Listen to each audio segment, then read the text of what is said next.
हर हर महादेव। हार्दिक स्वागत करती हूँ आप लोग का अपने चैनल पे। महादेव जी की कृपा से सकुशल होंगे आप। आज मैं बताने वाली हूँ विंध्याचल धाम कैसे पहुँचे, मंदिर तक पहुँचने का मार्ग बताऊंगी। विंध्याचल धाम में होने वाले प्रमुख उत्सव भी बताऊंगी और माता का मंदिर में आरतियाँ का समय और नवरात्रि के दिनों का में आरती का समय, ये सब मैं बताऊंगी आप लोग को। और विंध्याचल माँ का महात्म्य भी सुनाऊंगी। प्लीज़ मेरे चैनल पर बने रहे, मेरे चैनल को सब्सक्राइब, वीडियो को लाइक कर दे, चैनल पर बने रहे मेरे।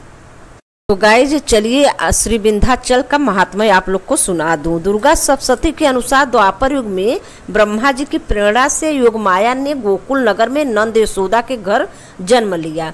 उन्हीं योग माया को वासुदेव जी नंद के घर से देवकी के पास ले गए। कंस ने वसुदेव देवकी की 8वीं संतान समझकर कन्या रूपी योग माया को जब पत्थर पर पटक कर मारना चाहा, तब वे कंस के हाथ से छूटकर आकाश को चली गई और कंस से बोली, अरे कंस, तूने मारने वाला जन्म ले चुका है। मैं कन्या रूप में महामाया हूँ जिसे तुमने मारना चाहा। इतना कहकर ऊपर उड़ गई। वहीं आकाश मार्ग से आकर विंध्य पर्वत पर निवास कर रही हैं, जिन्हें माँ अष्टभुजा के नाम से लोग जानते हैं। विंध्य पर्वत पर निवास करने के कारण ही माँ का नाम विंध्यवासिनी पड़ा। पराशक्ति होने के कारण माँ विंध्यवासिनी निगुण और सुगुण रूपा है। श्रीमद्वेदी भागवत पुराण के अनुसार जहाँ पर विंध्य पर्वत पर माँ गंगा का संगम होता है, वह स्थान महामणि द्वीप कहलाता है। विंध्य क्षेत्र में माँ के दर्शन मात्र से मनुष्य के कई जन्मों के पाप कट जाते हैं। विंध्य पर्वत के 3 कोणों से विराजमान माँ के तीनों स्वरूपों के दर्शन करने से माँ अपने भक्तों को धन, धान, पुत्र, विद्या के साथ मनोवांछित फल प्रदान करती हैं। श्रद्धा भाव से किया गया माँ का पूजन दर्शन भक्तों ने नई शक्ति का संचार करता है। माँ विंध्यवासिनी अपने भक्तों को आशीर्वाद देती हैं और उनके कष्टों को दूर करती हैं। पौराणिक कथाओं के अनुसार देवी का महात्मा इस प्रकार कहा गया। किसी समय पार्वती जी ने मन में पुनीत विंध्याचल क्षेत्र की जानकारी प्राप्त करने की आकांक्षा उत्पन्न हुई। उस विंध्याचल क्षेत्र की जहाँ वरिष्ठ ऋषियों ने अपने जीवन का दीर्घकाल साधना में रत रहकर बिताया था। पुराणों के अनुसार एक बार कैलाश पर्वत पर प्रसन्न मुद्रा में शंकर जी की स्थिति देखकर पार्वती जी ने उनसे अपनी जिज्ञासा प्रकट की। पार्वती जी बोली, हे नाथ, मैंने आपके मुख से लोकपकारी अनेक बातें सुनी है, फिर भी इस समय मेरे हृदय में उत्तम विंध्य क्षेत्र का महात्म्य श्रवण करने की इच्छा प्रादुर्भूत हुई है।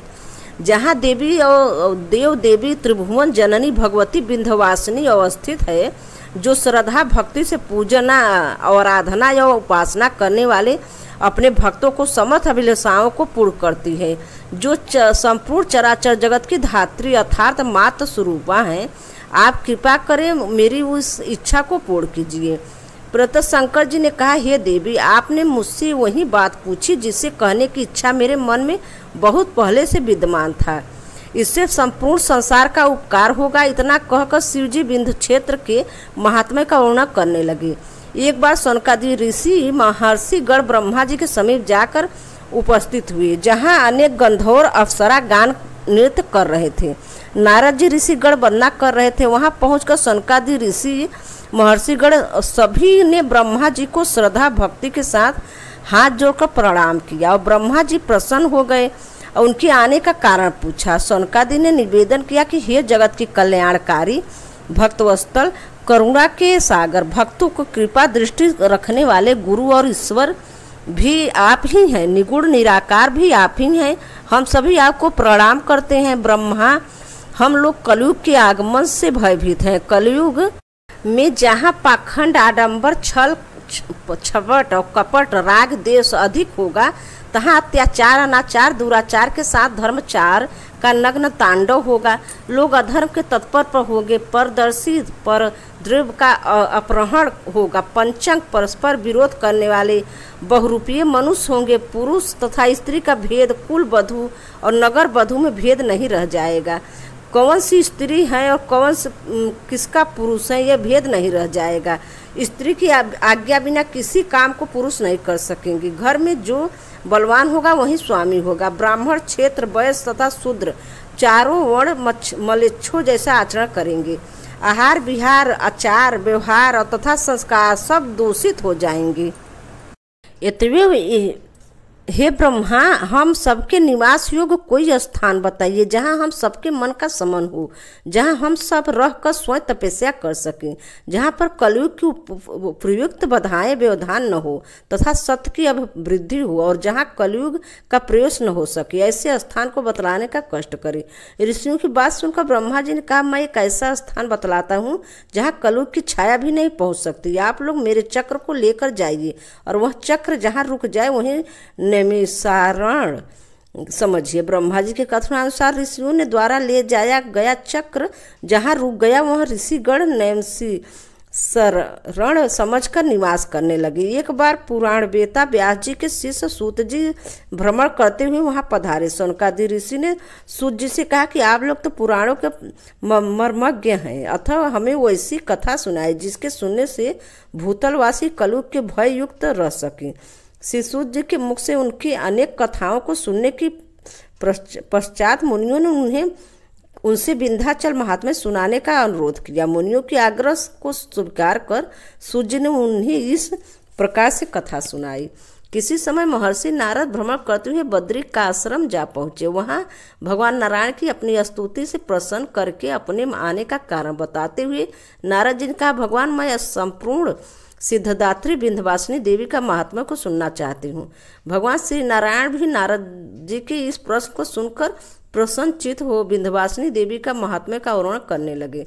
एक समय की बात है, पुराण पुरुषोत्तम परात्मा ब्रह्मा के प्रतीक भगवान विष्णु अन्य देवताओं के साथ शिव जी के दर्शन के लिए कैलाश पर्वत पर गए। उस मनमोहक अति प्राकृतिक शोभायुक्त उत्तम कैलाश शिखर पर पहुंचकर उन्होंने वहां पद आसन लगाए। शिव जी को ध्यान मुद्रा में स्थित देखा। परम श्रद्धा भक्ति के साथ विष्णु ने समस्त देवताओं और देवर्षि नारद के साथ मिलकर भगवान शिव को प्रणाम किया। वो समस्त देवी ऋषियों और श्रीहरि विष्णु के आगमन पर भगवान शिव का ध्यान जब भंग हो गया, तब भगवान विष्णु ने हाथ जोड़कर कहा, हे देव के देव महादेव, आप दया के सिंधु हैं। भगवान हम सब आपके मुख से विंध्य महात्म्य का वर्णन सुनना चाहते हैं, जहाँ गिरजा पार्वती भगवती के रूप में उपस्थित हैं। इस विंध्य क्षेत्र के महापुण्य प्रद महात्म्य कैसे प्राप्त हो, वहाँ के जीवों की मुक्ति कैसे प्राप्त हो, वहाँ निवास करने वाला क्या फल है।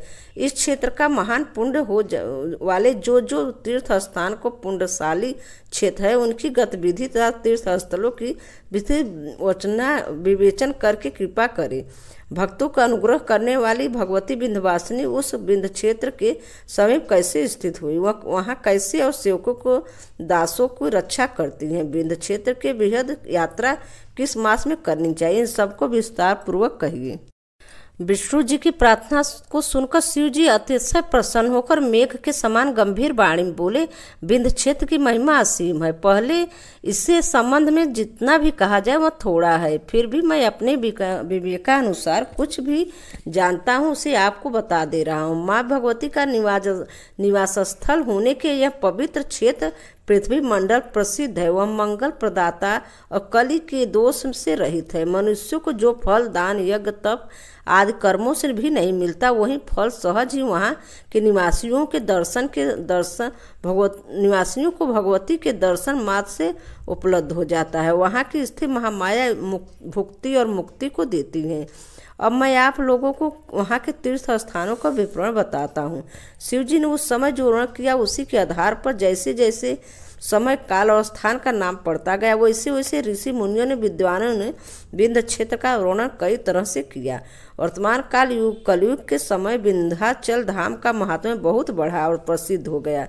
इसलिए भक्त मनुष्यों के लिए जनपद नगर स्थान वर्तमान नामों के अनुसार वहाँ वर्णित किया गया। विंध्य क्षेत्र के पूर्व स्थित मिर्जापुर नामक शहर से तारकेश्वर नामक शिवलिंग है। तारकेश्वर नाम एक शिवलिंग है। उसके आगे तारक नाम का एक कुंड है, जिनमें स्नान करने से मनुष्य सभी पापों से छूट जाता है। इसके अतिरिक्त उस स्थान के आसपास जितने भी शिवलिंग हैं, उन सभी के दर्शन से पापों का शमन होता है। संपूर्ण शिवलिंगों के श्रृंगसर नामक महादेव सर्वप्रथम है। सो पाप भक्षक हैं। उनके आगे चतुश्वर और अंगुलेश्वर, सलेश्वर और अंत में महेश्वर का नाम महादेव है, जो कि संपूर्ण पापों और दोषों को नाश करने वाले हैं। तारकेश्वर महादेव के महात्मा का वर्णन यदि मैं 100 वर्षों तक करूं तो भी पूरा नहीं हो सकता। जो लोग तारकेश्वर महात्मा को सुनते हैं इस जन्म में सुख भोग कर अंत में मोक्ष के भागी होते हैं। तारकेश्वर महादेव के पश्चिम भाग में नारायक नाम एक सरोवर है, जो आजकल गंगा जी में विलीन हो गया है। उसे आजकल तार घाट के नाम से जाना जाता है। एक पौराणिक कथा के अनुसार कहा जाता है कि इसी सरोवर के किनारे भगवान शिव जी का ध्यान और तपस्या किया करते थे। शिव पूजन के समय भगवान विष्णु नित्य प्रीत सहस्त्र कमल पुष्प अर्पित किया करते। देव योग से एक दिन उन पुष्पों की संख्या एक कम पुष्प की कमी हो गई। सहस्त्र संख्या पूरा करने के लिए पुष्प के बदले शिव जी को भगवान विष्णु ने अपनी एक आंख चढ़ा दी, जिसके कारण उन्हें कमलाक्ष कहा गया। विष्णु जी की कठोर तपस्या से प्रसन्न होकर शिव जी ने विष्णु से कहा, मैं आपके भक्त से अत्यंत प्रसन्न हूँ। इसके फलस्वरूप मैं आपको 4 भुजा नेत्र और सुरनाशक सुदर्शन चक्र प्रदान करता हूँ। शिव जी द्वारा प्रदत्त विष्णु ने उस चतुर्भुज रूप को देखकर आश्चर्यचकित होकर लक्ष्मी जी ने पूछा, आपको यह रूप कहाँ से प्राप्त हुआ? भगवान विष्णु ने उन्हें सारा वृत्तांत कह सुनाया। कथा सुनकर लक्ष्मी जी भी ऐसी इच्छा हुई कि मैं भी तप कर द्वारा शिव जी को प्रसन्न करके दुर्लभ व्रत प्राप्त करूं। उन्होंने इसके लिए विष्णु से आज्ञा मांगी। विष्णु ने उनके लिए स्वीकृति दे दी। लक्ष्मी जी ने विंध्य क्षेत्र में जाकर तारकेश्वर महादेव का दर्शन कर नारायण सरोवर में स्नान किया। वहीं रह तप कर तपस्या करने लगे। सहस्त्र वर्षों तक कठोर तपस्या करने के पश्चात भी जब लक्ष्मी को शिव प्रसन्नता प्राप्त न हुई तो उन्हें बड़ी निराशा हुई। वो अंतगत्वा शिव से प्रसन्नार्थ उन्होंने अपना एक स्तन काट कर चढ़ा दिया। शिव जी ने प्रसन्न होकर लक्ष्मी से कहा, मैं तुम पर अतिव प्रसन्न हूँ। तुम्हारा निवेदित स्तन ही मेरा पूजा और निमित्त बेलपत्र स्वरूपा होगा। जो व्यक्ति तुम्हारा निवेदित स्तन ही मेरी पूजा के निमित्त बेलपत्र स्वरूप होगा। जो व्यक्ति बेलपत्र के अभाव से मेरी पूजा करेगा उससे पूजा का फल नहीं मिले। बेलपत्र के अभाव से मेरी पूजा करेगा उससे पूजा का फल नहीं मिलेगा। तपस्या के फल स्वरूप लक्ष्मी जी मोहनी स्वरूप का वरदान पाकर वैकुंठ लोक में चली गई। आज भी नारायण कुंड के पास महालक्ष्मी कुंड है, जिसे स्नान दान करने से मनुष्य परम गति का अधिकारी हो जाता है। महालक्ष्मी कुंड के पश्चिम भाग में ब्रह्म कुंड अवतरित है, जहाँ पर तपस्या द्वारा ब्रह्मा जी ने भगवान विष्णु को प्रसन्न करके चराचर जगत की सृष्टि करने का समार्थ प्राप्त किया था। किसी समय महर्षि ने ब्रह्मा जी से विनय पूर्वक पूछा कि वह विश्व में ऐसा कौन सा स्थान है जहाँ तपस्या करने से संपूर्ण पापों की निवृत्ति हो जाए। तो सप्त ऋषियों की बात का उत्तर देते हुए ब्रह्मा जी ने कहा, सभी पापों का नाशक केवल एक विंध्य क्षेत्र ही है। वहाँ तपस्या करने से सभी सिद्धियाँ उपलब्ध होती है। सृष्टि निर्माण के पूर्व मुझे कुछ भी ज्ञान नहीं था। आकाशवाणी के निर्देश से मैंने उस क्षेत्र का तपस्या की थी। ब्रह्मा जी के कथनानुसार सप्तर्षियों ने विंध्य क्षेत्र के ब्रह्मकुंड के पश्चिम सप्तऋषि कुंड बनाकर तप किया। सप्तऋषि नामक कुंड आज भी उस क्षेत्र में वर्तमान है। सप्तऋषि कुंड के निकट पश्चिम भाग में अवतरित सनकादिक मुनियों का कुंड भी है, जो समस्त सुखों का दाता एवं मोक्ष प्रद माना जाता है। विंध्य क्षेत्र के सभी कुंडों को महात्म्य का वर्णन करने के पश्चात शिव जी ने गंगा महात्म्य का विवेचन करते हुए कुछ प्रमुख स्थानों में वर्णन कहा। हे विष्णु, कुंडों को उत्तमोत्तम स्नान फल गंगा स्नान करने का प्राप्त होगा, क्योंकि गंगा में हे विष्णु कुंडों का उत्तमोत्तम स्नान फल गंगा स्नान करने का प्राप्त होगा, क्योंकि गंगा में समस्त कुंड समाहित है। गंगा सर्वज्ञ पूजित है। पृथ्वी पर गंगा का महात्म्य प्रसिद्ध है। जो मनुष्य विंध्य क्षेत्र की गंगा में स्नान कर विंध्यवासिनी देवी का दर्शन करता है उसे अभीष्ट इच्छित फलों की प्राप्ति होती है। स्वर्ग दान जप योग और भोग का दाता गंगा के त्रिलोक में दूसरा नहीं है। समस्त पापों का निस्तार गंगा से ही संभव है। जो गंगा में स्नान करके यज्ञ जपादि तथा दान करता है वह जीवन मरण के बंधन से मुक्त होकर स्वर्ग की यात्रा करता है। सप्तऋषि कुंड के निकट धर्म कुंड के धर्मेश्वर महादेव के दर्शन चारों फलों धर्म अर्थ काम मोक्ष की उपस्थित होती है। गोगढ़ कुंड में स्नान कर गोड़ेश्वर के दर्शन से बाल हत्या, आत्महत्या, गोहत्या एवं स्त्री हत्या के पापों से छुटकारा मिलता है।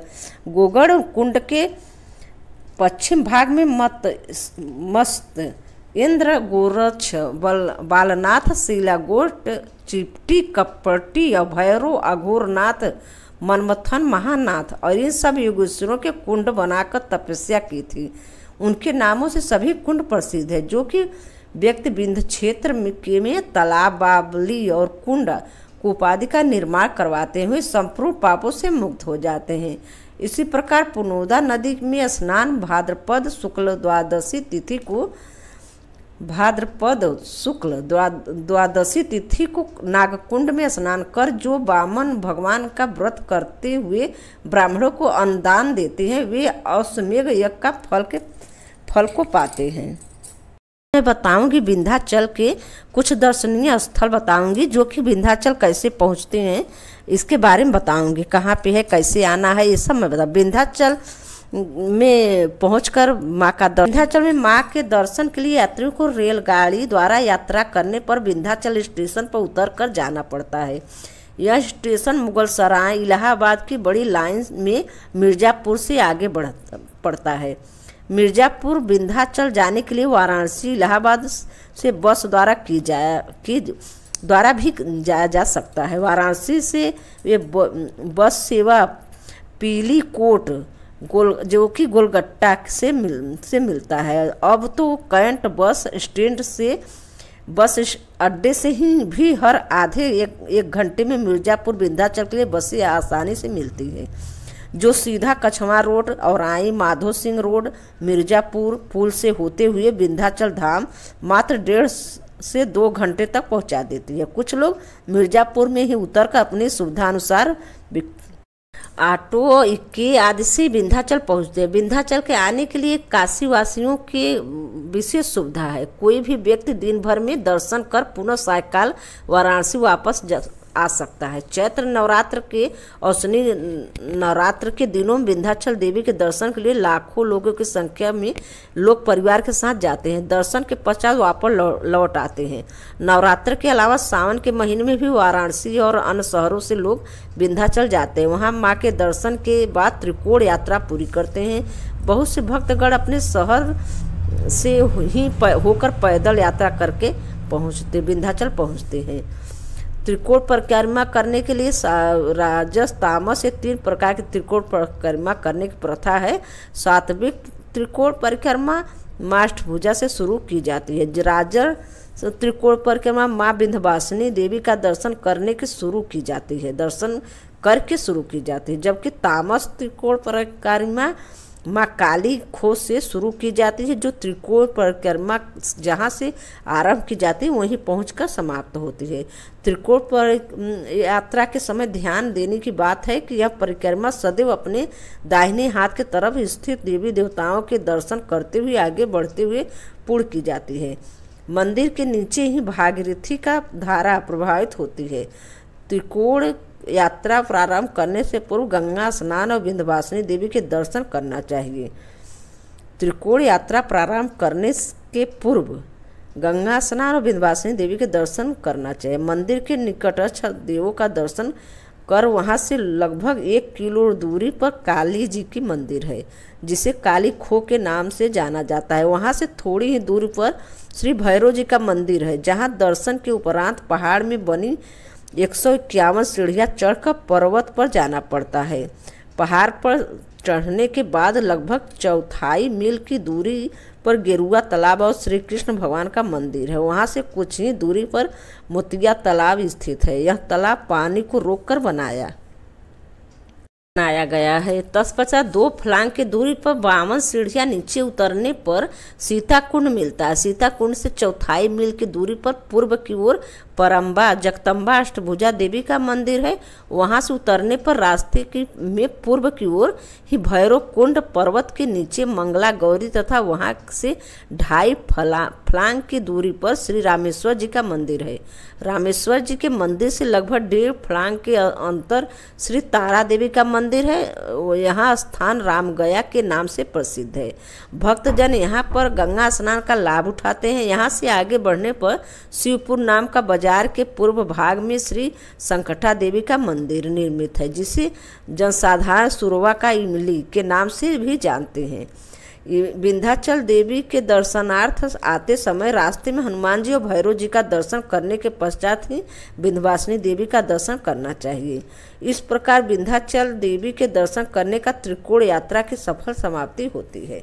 माँ विंध्याचल मंदिर के परिसर में ही स्थित माँ विंध्यवासिनी देवी, माँ काली और माँ सरस्वती का दर्शन करते हुए छोटी त्रिकोण परिक्रमा भी किया जा सकता है।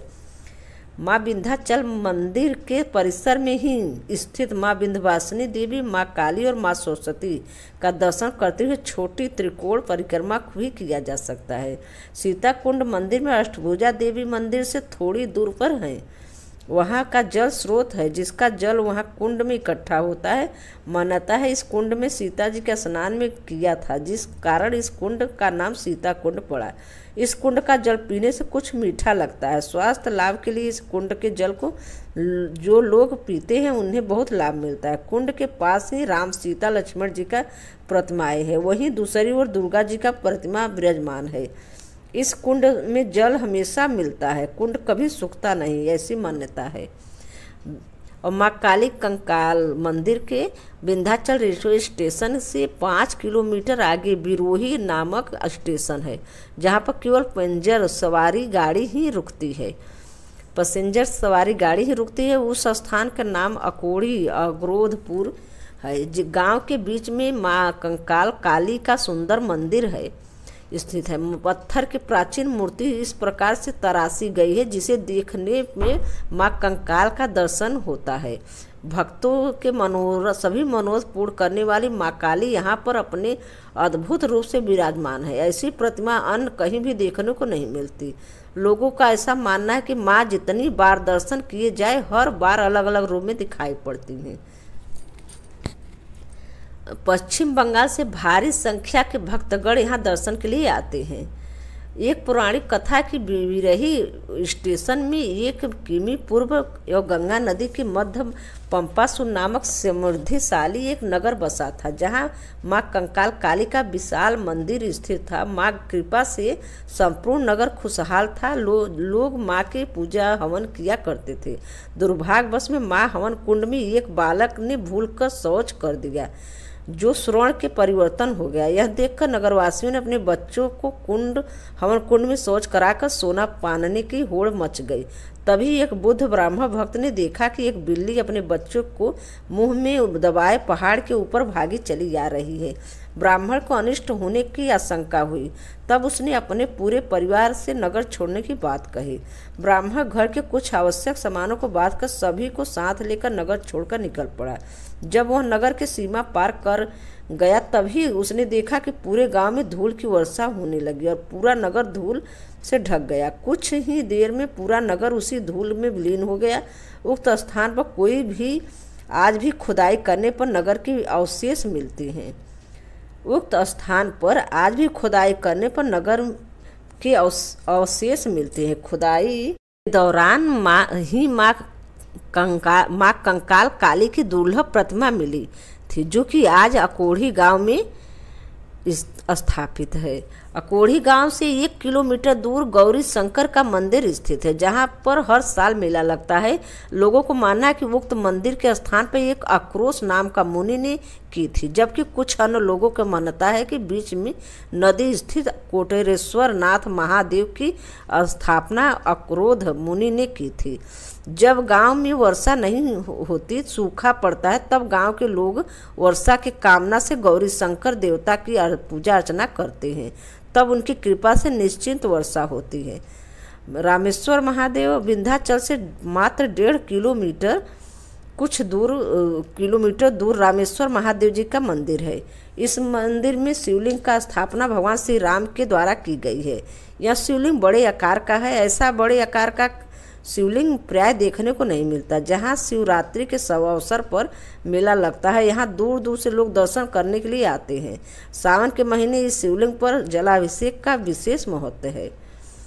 विंध्याचल से 2 किलोमीटर दूरी पर गंगा नदी के किनारे माँ तारा देवी का विशाल मंदिर है।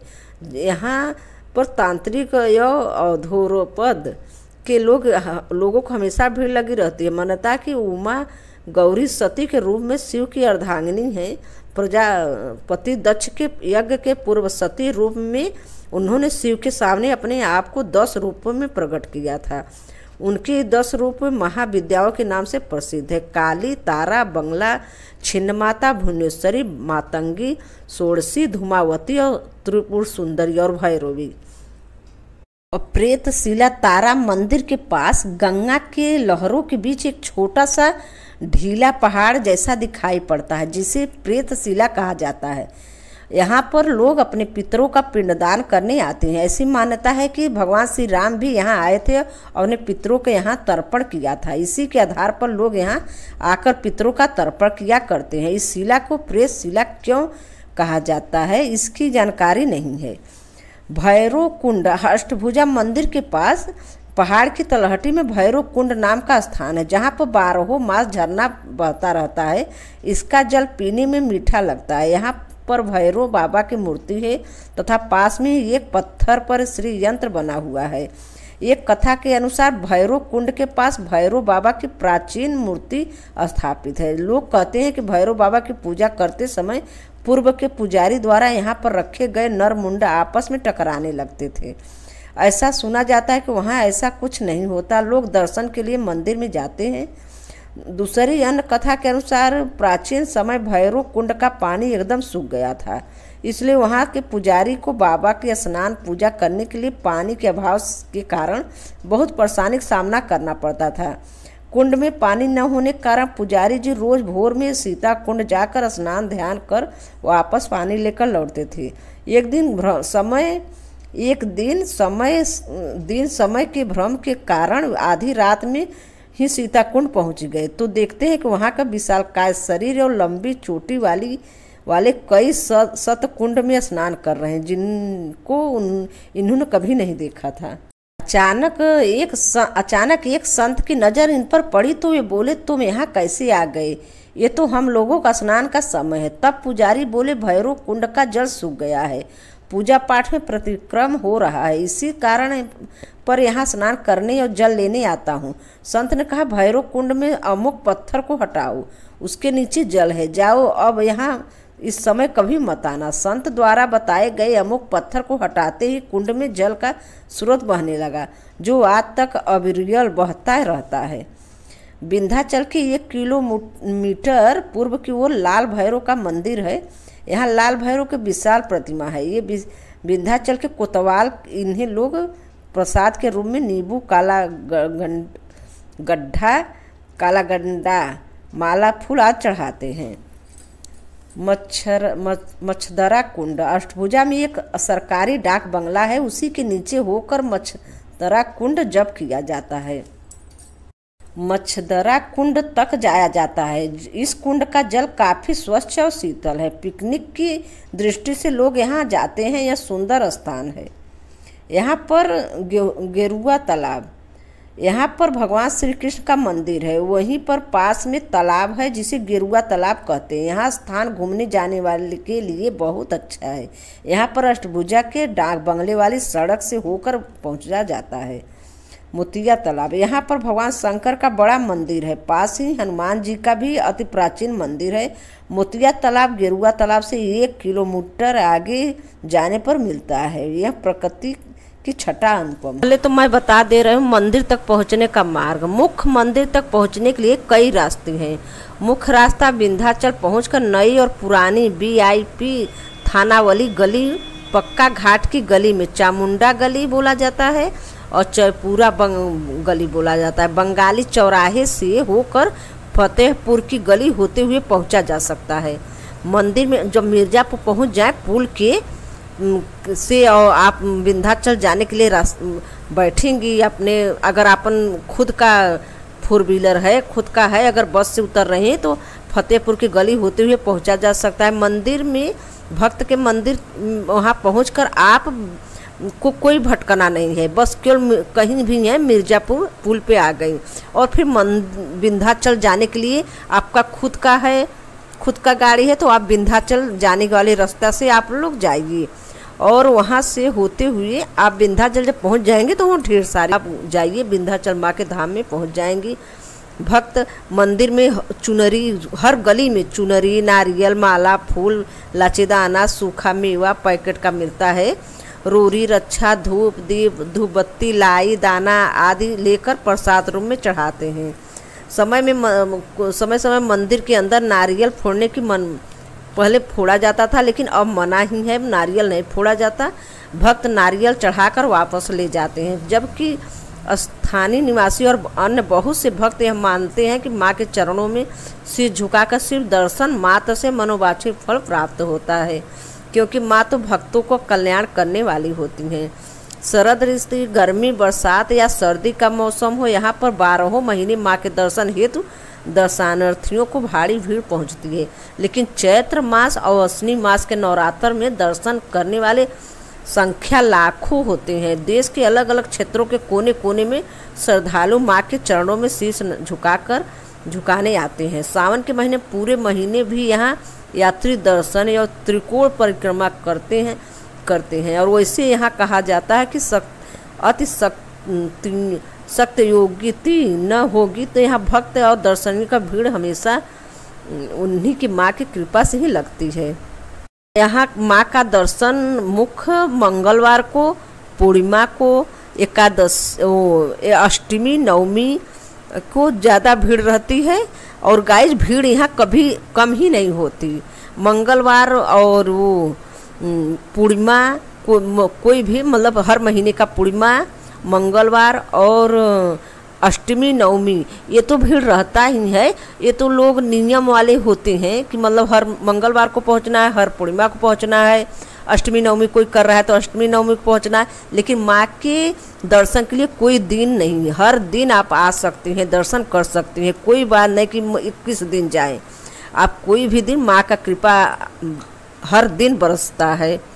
माँ का दर्शन करिए। शारदीय नवरात्र में बसंत नवरात्र, बसंत पंचमी, रामनवमी, महाशिवरात्रि, वामन एकादशी, बुढ़वा मंगल, कजरी और जागरण उत्सव मनाया जाता है। माँ विंध्यवासिनी को कजला देवी के नाम से भी जाना जाता है। भाद्रपद में कृष्ण पक्ष की तृतीया को माँ विंध्यवासिनी की जयंती की जागरण मनाई जाती है। भादों में कृष्ण पक्ष की द्वितीया को माँ विंध्यवासिनी की जयंती जागरण मनाई जाती है।